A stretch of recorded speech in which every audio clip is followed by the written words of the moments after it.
शहजाद, जैसे मैंने कहा, चाहे विपक्ष ना माने, but at least the only leader who talks about development is the prime minister.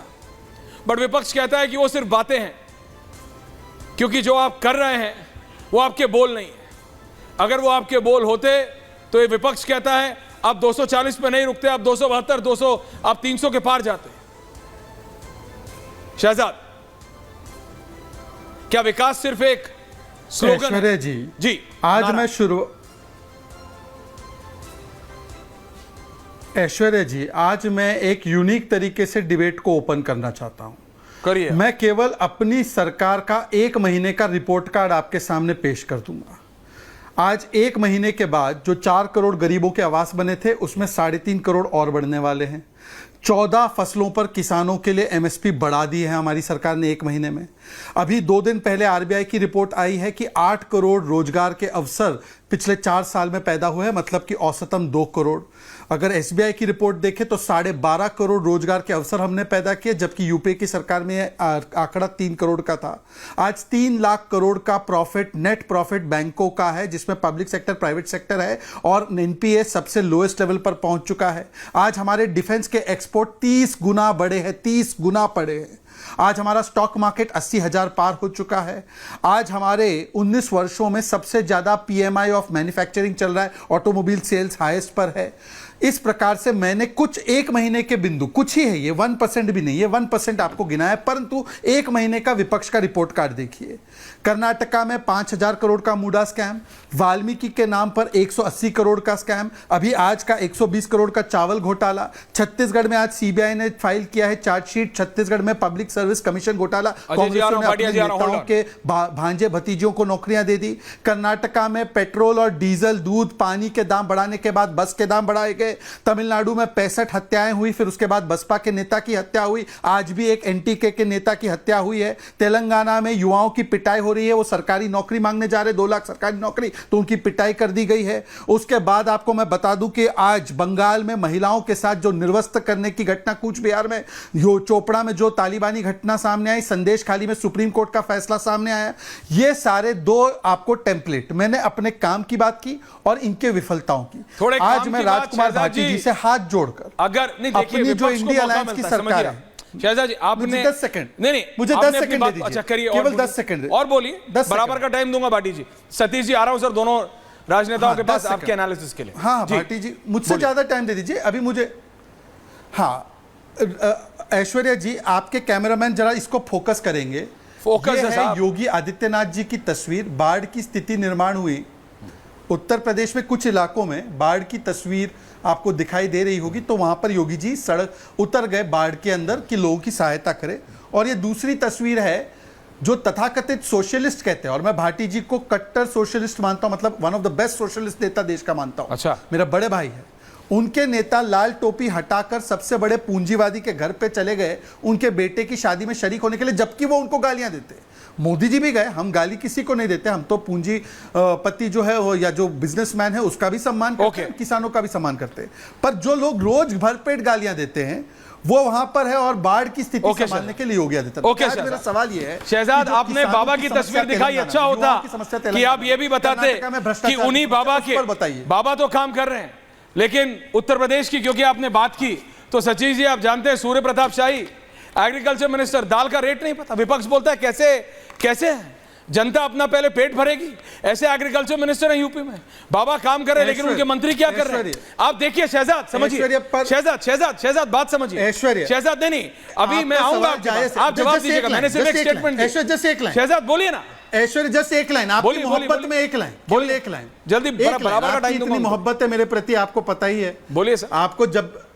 आपको जब भी देखता हूं, सुनता हूं, तो ऐसा लगता है कि अनिल कपूर, नायक का अनिल कपूर बोल रहा है, और भाटी जी को देखकर अमरीश पुरी की याद आती है। मेरे बड़े भाई है, बुरा ना माने, पर सुनिए, मैं केवल इतना कह रहा हूं, मैंने 1 महीने का रिपोर्ट कार्ड, 1 दिन का एक्चुअली रिपोर्ट कार्ड दिया, इनसे इनकी सरकारों का 1 दिन का रिपोर्ट कार्ड मांगा। भाटी जी फर्स्ट एंड देन बहस हो जाने सतीश के सिंह जी का एनालिसिस। आज रिपब्लिक भारत के यूट्यूब पे कमेंट्स आने दीजिए, परफॉर्मेंस की शहजाद जी पॉइंट आने दीजिए। Okay, Samajwadi party, and then मैं जा रहा हूं सतीश जी के एनालिसिस के लिए। भाटी जी बोलिए।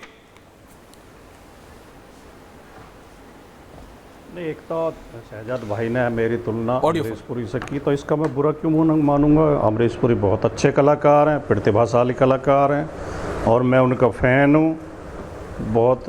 ये मेरी आवाज़ लौट के आ रही है, इसे थोड़ा जी उसको ठीक हो रहा है, आप बोलिए। दूसरी बात, शहजाद भाई ने अपनी एक महीने के कुछ कार्य गिनवाए, लेकिन कुछ कार्यों को भूल गए। वो ये भूल गए कि 3 परीक्षाओं के पर्चे लीक हुए हैं इसी बीच में। बिहार में 15 पुलों ने नदी में कूद के आत्महत्या कर ली है।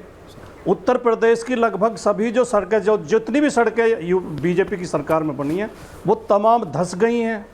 रामपथ धंस गया अयोध्या में, राम मंदिर का गर्भगृह की छत टपक रही है। कितने और जो पर्चे लीक हुए हैं और जो अनियमितताएं खुली हैं परीक्षाओं में, वो तमाम चीज़ें आप भूल गए। कितने हमले हुए हैं इस बीच में आतंकवादियों के, कितने हमारे सैनिक शहीद हुए हैं, ये आपको याद नहीं होगा। और जो आप ऐश्वर्य जी शुरू में रिपोर्ट दिखा रहे थे और आपने बार बार पीडीए पे निशाना साधा, तो मैं आपसे ये पूछना चाहता हूं कि अभी लेटेस्ट सर्वे आया आपने सुना नहीं क्या? भारत की 22% प्रॉपर्टी भारत के 1% लोगों के पास है और नीचे के 50% लोगों के पास, क्योंकि वो ऊपर वाले नीचे वालों को ऊपर आने नहीं देते। क्या इस पे सवाल? आप मेरे से बेहतर जानते हैं। क्या ये महत्वपूर्ण नहीं है भाटी जी? और ऐश्वर्य जी, अगर हमारे नेता पीडीए की बात करते हैं, अगर हमारे नेता, मुझे थोड़ा सा बोलिए पूरा बोलिए। आपने शहजाद जी को टाइम दिया, प्लीज बोलिए सर, प्लीज बोलिए। उसके बाद सतीश जी अपना मैं ज्यादा विषय से हटके नहीं बोलूंगा और ज्यादा नहीं बोलूंगा। थैंक यू, बोलिए। 15 दिसंबर को 2022 को राज्यसभा में मोदी जी की सरकार का जवाब है। प्रश्न पूछा गया था कि ओबीसी एससी एसटी कोटे की कितनी सीटें खाली हैं सरकारी नौकरियों में। मोदी जी की सरकार का जवाब है, ग्रुप ए में ओबीसी की 61% सीटें खाली हैं, एससी की 48% सीटें खाली हैं, एसटी की 53% खाली हैं। ग्रुप बी में ओबीसी की 74% सीटें खाली हैं, एससी की 60% सीटें खाली हैं, एसटी की 60% सीटें खाली हैं। अगर ओबीसी एससी एसटी को ये सरकार सरकारी नौकरियों में भर्ती नहीं होने दे रही है, ये इनके प्रकार किसी न किसी तिकड़म से उनके साथ बेईमानी कर रही है, अन्याय कर रही है, तो क्या देश के नेता अखिलेश यादव उसकी आवाज नहीं उठाएंगे? उसमें आपको पीड़ा होती है? अगर गरीब गुरबा की आवाज उठाई जाती है, आपने कहा देश के विकास की गरीबों की तो उठानी है भाटी जी। आप लोकसभा चुनाव के दौरान, ऐश्वर्य जी गलत बात है, मुझे मेरी बात कहने दें, ऐसे टोका टाकी ना करें। अगर लोकसभा चुनाव में तमाम अखिलेश यादव जी के सारे भाषण आप उठा के पढ़ेंगे, एक भी भाषण में सांप्रदायिकता की या जातिवाद की बातें नहीं मिलेंगी। अगर अखिलेश यादव ये बात उठा रहे थे कि किसानों को एमएसपी की गारंटी होनी चाहिए, तो क्या इससे देश का विकास नहीं होगा? अगर अखिलेश यादव अग्निवीर योजना के खिलाफ आवाज उठा रहे थे, तो क्या ये देश के विकास से जुड़ा मुद्दा नहीं है? अगर अखिलेश यादव गरीब गुरबा की बात उठा रहे थे, मान सम्मान की, नौकरियों की, तो क्या ये देश की आवाज नहीं है? 1-2-3 आंकड़े और बताना चाहता हूं। उत्तर प्रदेश की अलग अलग यूनिवर्सिटियों में जो असिस्टेंट प्रोफेसर की भर्ती हुई, Satish sir, Banda agriculture university में कुल 15 पोस्ट थी, जिनमें 12 जनरल कास्ट के भर्ती किए गए। चंद्रशेखर यूनिवर्सिटी में 20 पोस्ट थी, 20 के 20 जनरल कास्ट के लिए गए। दीनदयाल उपाध्याय यूनिवर्सिटी गोरखपुर में 68 सीट थी, 68 में 61 जनरल कास्ट के लिए गए। IIM लखनऊ में 83 में से 80 जनरल कास्ट। क्या ये अन्याय नहीं है? क्या ओबीसी एससी एसटी जिसे हम पीडीए कहते हैं, क्या वो देश के नागरिक नहीं है? ओके, आपने बोल लिया, अधिकार नहीं है? अब मैं बोलूं, नौकरियों में जगह नहीं मिलनी चाहिए? बिल्कुल मिलनी चाहिए, स्कूल कॉलेजों में। और अगर मैं सिर्फ एक सवाल और पूछूं आपके होती है, अगर मैं सिर्फ एक सवाल और पूछूं आपसे उसमें, और फिर सतीश जी एनालिसिस दे रहे हैं अपना, भाटिया जी मैं आ रहा हूं, अजय वर्मा जी मैं आ रहा हूं, लेकिन आप ये बता दीजिए उनकी क्या गलती है? मुसलमान महिलाओं को तलाक के बाद भत्ता नहीं मिलना चाहिए भाटी जी, क्यों नहीं पूछा आपने all India Muslim personal law board से? क्यों नहीं पूछा अखिलेश यादव जी ने? क्यों नहीं पूछा डिंपल यादव जी ने? क्यों नहीं पूछा प्रोफेसर राम गोपाल यादव जी ने? क्यों नहीं पूछा शिवपाल यादव जी ने? क्यों नहीं पूछा धर्मेंद्र यादव जी ने? ओ सॉरी, ये तो सारे एक ही परिवार के नेता हो गए, but that's what it is, that's what the reality is. जैसे आपने कहा ना, नहीं अभी आऊंगा भाटी जी, मैंने शहजाद को भी रोका कि 1% भारतीयों के पास, सतीश जी यही कहा भाटी जी ने कि 90% है या कितनी परसेंट धन है, वैसे ही 1-2 या